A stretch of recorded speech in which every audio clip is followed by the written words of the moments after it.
नमस्ते, सत श्री अकाल एवरीवन। आप सभी को a very happy Diwali. May your life be filled with light, knowledge and health. अब बात करते हैं एक ऐसे टॉपिक की जो लाइफ की डेफिनेशन को ही चैलेंज करता है, वायरस। ना सेल वॉल, ना साइटोप्लाज्म, ना मेटाबॉलिज्म, फिर भी ये डीएनए या आरएनए लेकर दुनिया के सबसे कॉम्प्लेक्स ऑर्गेनिज्म को इन्फेक्ट कर सकता है। बैक्टीरिया से लेकर ह्यूमंस तक कोई भी सेफ नहीं है।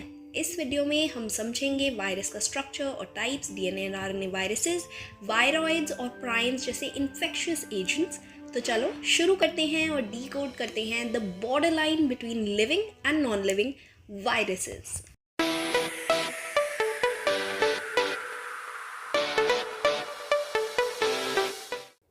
वायरसेस। आर.एच. विटेकर साहब ने जो 5 किंगडम क्लासिफिकेशन दी थी उसमें से kingdom Monera, kingdom protista and kingdom fungi जो है वो हम कवर कर चुके हैं।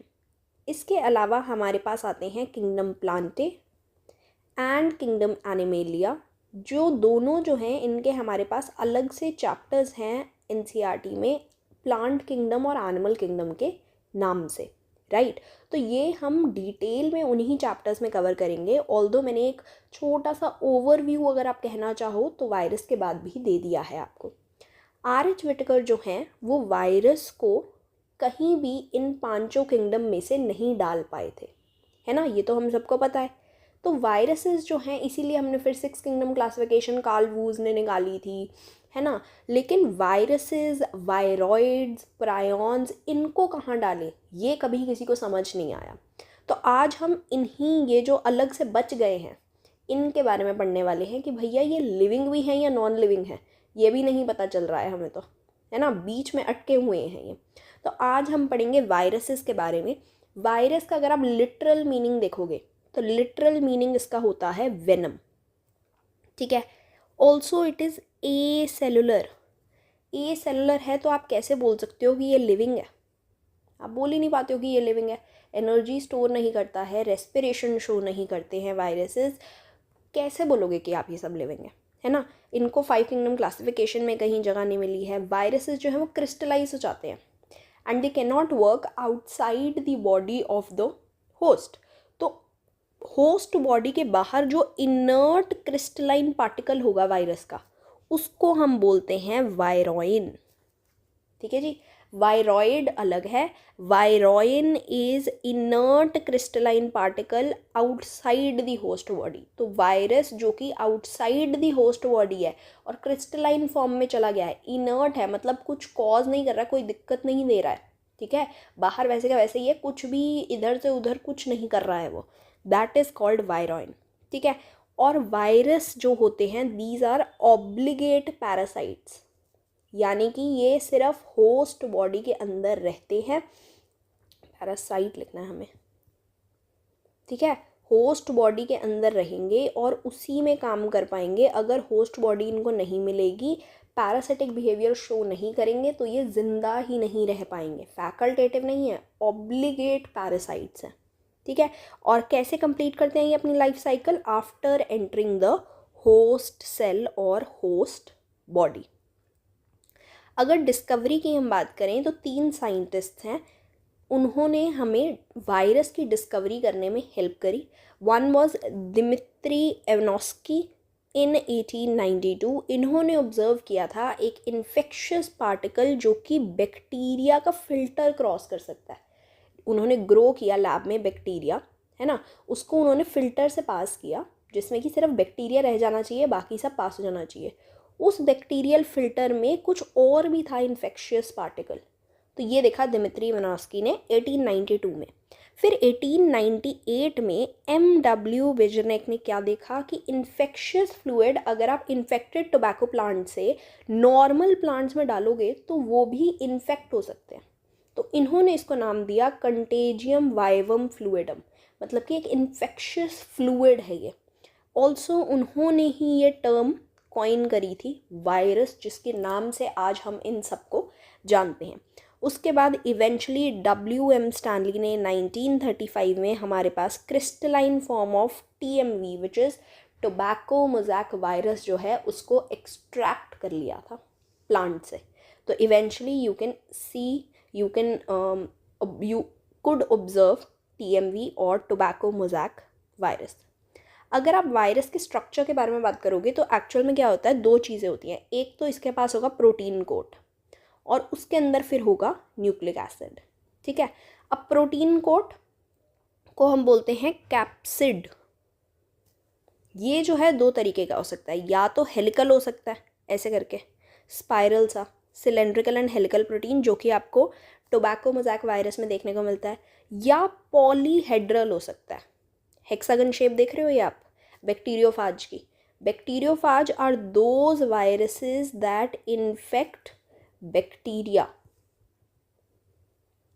ठीक है। ऐसे वायरस जो बैक्टीरिया को इन्फेक्ट कर देते हैं। तो आप देख रहे हो यूनिसेलुलर ऑर्गेनिज्म है बैक्टीरिया, उसको भी इन्फेक्ट कर पा रहा है वायरस बैक्टीरियोफाज, ठीक है। तो अगर पॉलीहेड्रल हेड भी हो सकता है, उसको भी हम कैप्सिड ही बोलेंगे। हेलिकल भी हो सकता है प्रोटीन कोड, उसको भी कैप्सिड ही बोलेंगे। उसके अलावा we can have nucleic acid, DNA या आरएनए। डीएनए सिंगल स्ट्रैंडेड भी हो सकता है, डबल स्ट्रैंडेड भी हो सकता है। आरएनए सिंगल स्ट्रैंडेड भी हो सकता है, डबल स्ट्रैंडेड भी हो सकता है, depend on different types of viruses.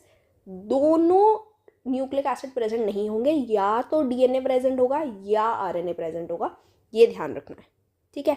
ये अगर आप देखोगे तो यहाँ पर मैंने आपको बना के दिखा दिया है कि बैक्टीरियोफाज कैसा दिखता है। ये बैक्टीरियोफाज का डायग्राम है, ठीक है। तो ये जो टेल फाइबर्स हैं, इसके हेल्प से ये स्टिक कर जाता है बैक्टीरिया की बॉडी पर। ये देखो ऐसे करके कुछ 6 इन नंबर इसके पास टेल फाइबर्स हैं, ठीक है। और यहाँ पे तुम्हारा क्या होता है, जो भी न्यूक्लिक एसिड होगा वो न्यूक्लिक एसिड यहाँ से इवेंचुअली यहाँ पे ये होल सा बनाता है और इसके अंदर डाल देता है। और फिर ये जो न्यूक्लिक एसिड है ये जाकर या तो क्रोमोसोमल जो डीएनए होगा उसके साथ या तो ज्वाइन कर जाएगा, या जो प्लाज्मिड डीएनए होगा उसको जाके इन्फेक्ट कर देगा और अपनी पसंद की चीज़ें बनवाएगा, ताकि वो जो है सेल को इन्फेक्शियस बना सके, सेल को इन्फेक्ट कर सके। हेलिकल जो तुम्हारे पास प्रोटीन कोट है उसमें ऐसे बाहर की तरफ निकलता हुआ तुम्हारे पास ये सिंगल स्ट्रैंडेड आरएनए तुम्हें टीएमवी में दिख रहा है, टोबैको मोज़ैक वायरस जिसका नाम है, ठीक है।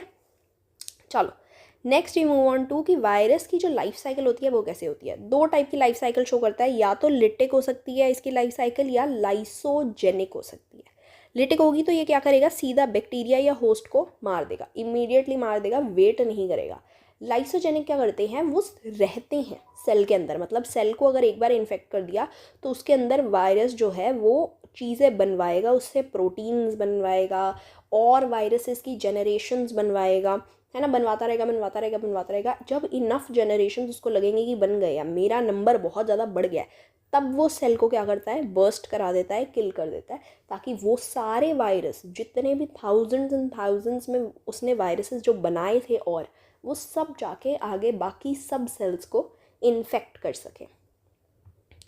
नेक्स्ट वी कम टू कि कैसे कैसे आपको न्यूक्लिक एसिड मिल जाता है अलग अलग टाइप के वायरसेस में, जो कि अलग अलग टाइप के ऑर्गेनिजम्स को इन्फेक्ट कर सकते हैं। जैसे कि प्लांट वायरस को, मतलब जो ऐसे वायरसेस जो प्लांट्स को इन्फेक्ट करते हैं, उनके अंदर कैसा न्यूक्लिक एसिड होता है, उनके अंदर होता है RNA which is also single stranded RNA, ठीक है। तो जितने भी प्लांट वायरसेस हैं सबके पास कैसा है, सिंगल स्ट्रैंडेड आरएनए प्रेजेंट है। अगर आप एनिमल वायरस देखोगे, वो वायरस जो एनिमल्स को इन्फेक्ट करते हैं, इनके पास होगा या तो आरएनए हो सकता है या डीएनए हो सकता है, डबल स्ट्रैंडेड आरएनए भी हो सकता है, सिंगल स्ट्रैंडेड आरएनए भी हो सकता है, डबल स्ट्रैंडेड डीएनए भी हो सकता है। बैक्टीरियोफाज जो है इनके अंदर डबल स्ट्रैंडेड डीएनए ही होता है, ये हमने ऊपर भी देखा था। यहाँ पर ये देखो, ये रहा तुम्हारा nucleic acid which is double stranded DNA present inside your capsid, the polyhedral head, ठीक है। नेक्स्ट हमारे पास आ जाते हैं एग्जाम्पल्स ऑफ डिफरेंट वायरसेस और उनके कौन से उनके अंदर न्यूक्लिक एसिड प्रेजेंट हैं। ये सारे वायरसेस जो हैं किसी टाइप की डिजीज़ जो है वो कॉज कर रहे हैं। जैसे कि HIV जो है वो क्या कॉज करता है, एड्स कॉज करता है, जिसके बारे में आई होप सबको अब तक पता ही होगा। HIV is human immuno deficiency virus which is causing acquired immune deficiency syndrome. इसके अंदर nucleic acid is single stranded RNA। TMV which causes tobacco mosaic disease, इसके अंदर भी सिंगल स्ट्रैंडेड आरएनए ही होता है। इन्फ्लुएंजा वायरस जो है वो इन्फ्लुएंजा कॉज करता है एनिमल्स में। टीएमवी प्लांट्स की डिजीज़ है बेटा, और एचआईवी अगेन एनिमल्स के लिए है, मैन की है, ह्यूमन बींग्स में ही होता है एचआईवी की वजह से तो डिजीज़। इन्फ्लुएंजा जो है वो भी ह्यूमन बींग्स में ही होता है, सिंगल स्ट्रैंडेड आरएनए है। कोविड बहुत ऐसा वायरस जो पेंडेमिक ही ले आया था, लॉकडाउन में रहे हैं हम कम से कम 1 साल, है ना, अपनी ज़िंदगियों के हमने सिर्फ घर पे बिताए हैं। वो वायरस जो है उसके अंदर भी सिंगल स्ट्रैंडेड आरएनए ही होता है। Small pox, one of the most deadly diseases in the world, इसके अंदर होता है डबल स्ट्रैंडेड डीएनए। अब इराडिकेट हो चुका है स्मॉल पॉक्स, अब नहीं है स्मॉल पॉक्स, अब नहीं होता किसी को भी स्मॉल पॉक्स, ठीक है। ऐसे ही और भी बहुत सारी डिजीज़ हैं। हर्पीज़ वायरस, इसके अंदर भी डबल स्ट्रैंडेड डीएनए होता है। There are many other viral diseases, जैसे कि मीज़ल्स होता है, पोलियो होता है, मम्प्स होता है। इन सब की वैक्सीन्स जो हैं वो हमें बचपन में ही लगाई जाती हैं ताकि हमें ये डिजीज़ेस ना हो। So it's very important to take vaccines. Next we move on to viroids. Viroids were actually discovered by T.O. Diener. Viroids क्या होते हैं? वायरॉइड्स, ये तो चलो वायरसेस और ए सेलुलर, ठीक है, कि सेल नहीं है, उसके अलावा उसके पास ऐसे एक प्रोटीन कोट है और उसके अंदर तुम्हारे पास क्या है, न्यूक्लिक एसिड प्रेजेंट है। वायरॉइड्स जो है उसमें प्रोटीन कोट भी नहीं होता, सिर्फ आरएनए पार्टिकल प्रेजेंट होगा, फ्री आरएनए प्रेजेंट होता है, which is infectious in nature. It is very low molecular weight, mainly plants में डिजीजेस कॉज करते हुए दिखता है, जैसे कि PSTD, potato spindle tuber disease. तो viroids are only RNA, infectious RNA जो है दैट इज वायरॉइड, ठीक है। Next we move on to prions. Prions जो होते हैं उनमें सिर्फ प्रोटीन्स होते हैं, ठीक है, there is no nucleic acid, infectious proteins हैं इसके अंदर, ठीक है। सिमिलर इफेक्टिव शो जो है, साइज जो है इनका सिमिलर ही होता है वायरसेस के साथ। न्यूरोबायोलॉजिकल डिजीजेस ये कॉज करते हैं, जैसे कि BSE which is bovine spongiform encephalopathy, mad cow disease भी इसको हम बोलते हैं। Kuru disease, laughing death disease होती है ह्यूमंस में, that is caused by prions. CFJ, Creutzfeldt Jakob disease, ये बहुत फेमस डिजीज़ हैं which are actually caused by prions. सिर्फ इन्फेक्शियस प्रोटीन है और कुछ भी नहीं है।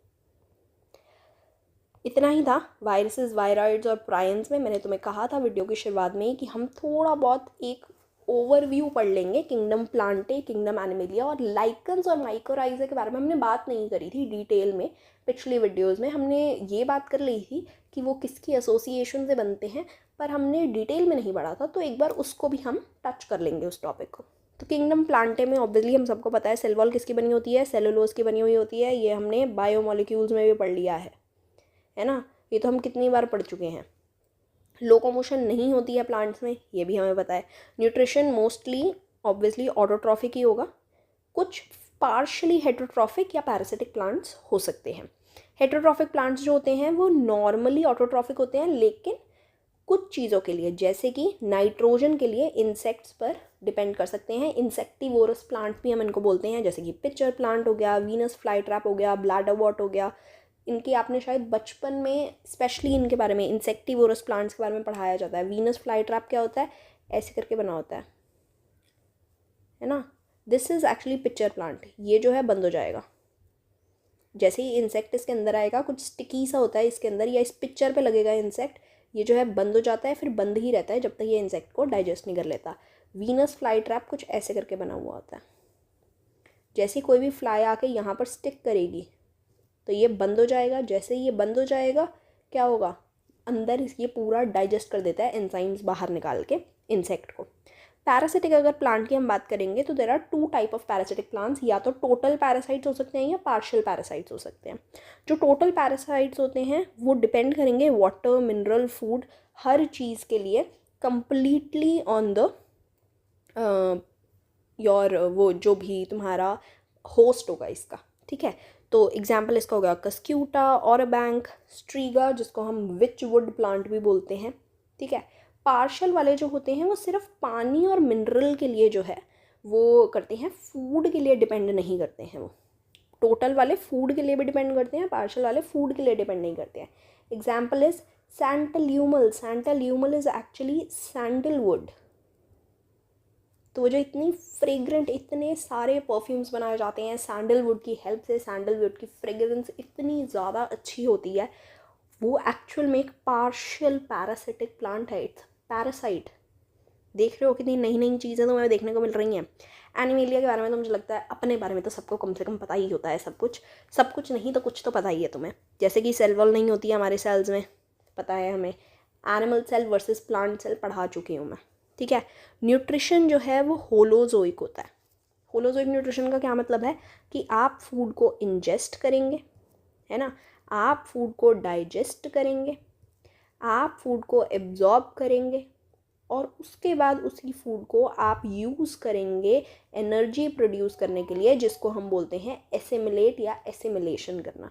तो इंजेशन, डाइजेशन, एब्जॉर्प्शन, एसिमिलेशन, सारे चारों प्रोसेसेस आप शो करते हैं, उसको हम बोलते हैं होलोजोइक न्यूट्रिशन. हेट्रोट्रॉफ्स होते हैं, ये तो हमें पता ही है. हम क्या करते हैं, ऑर्गेनिक मटेरियल लेते हैं बाहर से. ठीक है.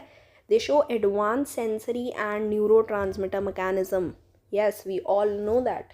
बहुत ही अच्छा, इमेंसली अमेजिंग हमारा जो सेंसरी सिस्टम है, हमारा जो न्यूरो ट्रांसमिटर सिस्टम है, जिसकी वजह से हम बहुत सारी नई नई चीज़ें कर सकते हैं. Also most of the animal kingdom shows locomotion as well,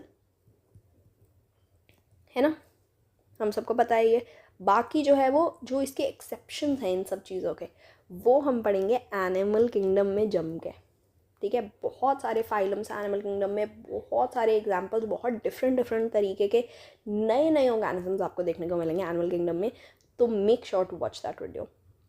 next we move on to lichens. Very important. Lichens जो होते हैं, they are actually association between algae and fungi. Symbiotic association है. सिम्बायोटिक रिलेशनशिप का मतलब है कि जो भी दो ऑर्गेनिज्म उस रिलेशनशिप में है, दोनों को फ़ायदा होगा, दोनों पॉजिटिव में रहेंगे, दोनों को किसी न किसी तरीके का दूसरे से फ़ायदा ज़रूर हो रहा है. ठीक है. तो लाइकन्स एक्चुअल में बने होते हैं एल्गे और फंजाई से. एल्गे को हम फाइकोबायंट भी बोलते हैं. इसमें मेनली ग्रीन एल्गे का बना होता है, और एल्गे क्या देता है इस रिलेशनशिप में, खाना देने की कोशिश करता है. फंजाई को हम बोलते हैं माइकोबायंट, और ये देते हैं मिनरल्स एंड वाटर एब्जॉर्ब करके देंगे. तो मिनरल्स और वाटर प्रोवाइड करते हैं तुम्हारे फंजाई, एल्गे प्रोवाइड करता है फूड, और दोनों एक दूसरे के साथ आराम से अपनी पूरी ज़िंदगी गुजारते हैं. फंजाई जो होते हैं मोस्टली एस्कोमाइसिटीज़ जो हैं, वही एल्गे के साथ लगकर बनाते हैं तुम्हारा लाइकन्स. एक बहुत बढ़िया क्वालिटी है लाइकन्स की. जो भी दिल्ली में रहते हैं उन्होंने कभी शायद लाइकन्स ना देखे हों, बिकॉज दिल्ली का pollution is over the top. अभी भी सुप्रीम कोर्ट ने ग्रैप 2 लगा रखा है, तो बहुत ही ज़्यादा पोल्यूशन हो रखा है दिल्ली में. पर अगर आप किसी बहुत साफ़ जगह जाओगे जहाँ पर बहुत कम पोल्यूशन है, वहाँ पर आपको ये वाइट कलर की लाइकन्स जो हैं ट्री बार्क्स पर, या कहीं मोस्टली ट्री बार्क्स पर ग्रो करती हुई दिख जाएंगी, वाइट कलर की, अगर कहीं पर बहुत कम पोल्यूशन होगा. क्योंकि ये ऐसी जगह पर ही ग्रो करती हैं जहाँ पर बहुत कम पोल्यूशन हो. इनको पोल्यूटेड हवा बिल्कुल पसंद नहीं है. They can't survive in pollution. So they are one of the best indicators for pollution. जहाँ पर भी आपको लाइकन्स दिख गई, इसका मतलब वहाँ पर पोल्यूशन बहुत कम है, वहाँ पे कोई भी पोल्यूटेड एरिया नहीं है वो, क्योंकि ये ग्रो ही नहीं कर सकती हैं पोल्यूटेड एरिया में. Last but not the least, we are going to go to mycorrhiza. Mycorrhiza is again a symbiotic relationship, but between fungi and roots of higher plants. Higher plants की roots में और fungi, again fungi के बीच में है relationship. एक्टोमाइकोराइजा होता है और एंडोमाइकोराइजा होता है. एक्टोमाइकोराइजा में क्या है, प्लांट सेल्स के बीच में, इंटरसेलुलर प्लांट सेल्स में फंजाई प्रेजेंट होगी. ठीक है. जैसे कि अगर ये ग्रीन कलर के आपके प्लांट सेल्स हैं, तो ये ऑरेंज कलर की आपकी फंजाई है. ठीक है. तो प्लांट सेल के ऐसे बीच बीच में प्रेजेंट होगा ये. ठीक है जी. इंटरसेलुलर एग्जाम्पल होता है पाइन ट्री, पाइनस, और boletus. Boletus is the type of fungi. Form Hartig ring type का स्ट्रक्चर बनाते हैं. एंडोमाइकोराइजा जो है, उसमें फंजाई जो है वो एंटर कर जाता है कॉर्टिकल सेल्स के अंदर. सेल के अंदर है अब फंजाई. एंड ये वाली फंजाई मोस्टली इज जाइगोमाइसिटीज, बट कभी कभार फाइकोमाइसिटीज भी हो सकती है। इसको हम बोलते हैं vesicular arbuscular mycorrhiza. That is all for today. We don't have to cover anything else today. We have covered our complete chapter biological classification. इसके बाद सिर्फ हमारे PYQs रह जाएंगे बायोलॉजिकल क्लासिफिकेशन के, जो हम करेंगे नेक्स्ट वीडियो में, और उसके बाद हम करेंगे बायोटेक्नोलॉजी, 12th का chapter, because it's very very important कि हम 12th वाले बच्चों को भी नाराज़ ना करें, वो भी कवर करें। मुझसे कोई पूछ रहा था 12th का बच्चा कि मैम आप 12th कब पढ़ाओगे, तो आई एम लाइक बेटा बायोलॉजिकल क्लासिफिकेशन करने के बाद पक्का। तो मिलते हैं नेक्स्ट वीडियो में, but before that make sure कि आप चैनल को सब्सक्राइब करें, आप वीडियो को लाइक करें, शेयर करें, इस वीडियो को शेयर करें चैनल को। आप अपने जितने भी दोस्तों का फ़ायदा कराना चाहते हो, दोस्तों का तो फ़ायदा करा ही देना चाहिए यार, कम से कम, है ना। तो प्लीज़ मेक श्योर कि आप सब्सक्राइब करें चैनल को, शेयर करें उन सब के साथ ये चैनल, और लाइक करें इस वीडियो को, बिकॉज आप जितना ये सब कुछ करेंगे उतना ही मैं मोटिवेट होंगी आपके लिए नई नई वीडियोस और अच्छे तरीके से कंटेंट बनाने के लिए, ताकि आपका नीट 2026 ज़रूर क्लियर हो जाए, आपको एक अच्छे से गवर्नमेंट कॉलेज में एडमिशन मिल जाए। Also a very very happy Diwali everyone. I hope इस Diwali you are blessed with knowledge, you are blessed with health, you are blessed with joy, happiness, prosperity, wealth, everything and anything you aspire for, and hopefully Lakshmi माता जी आप पे कृपा करेंगी। तो मिलते हैं next video में इसी जोश के साथ। Good bye everyone and make sure to subscribe the channel.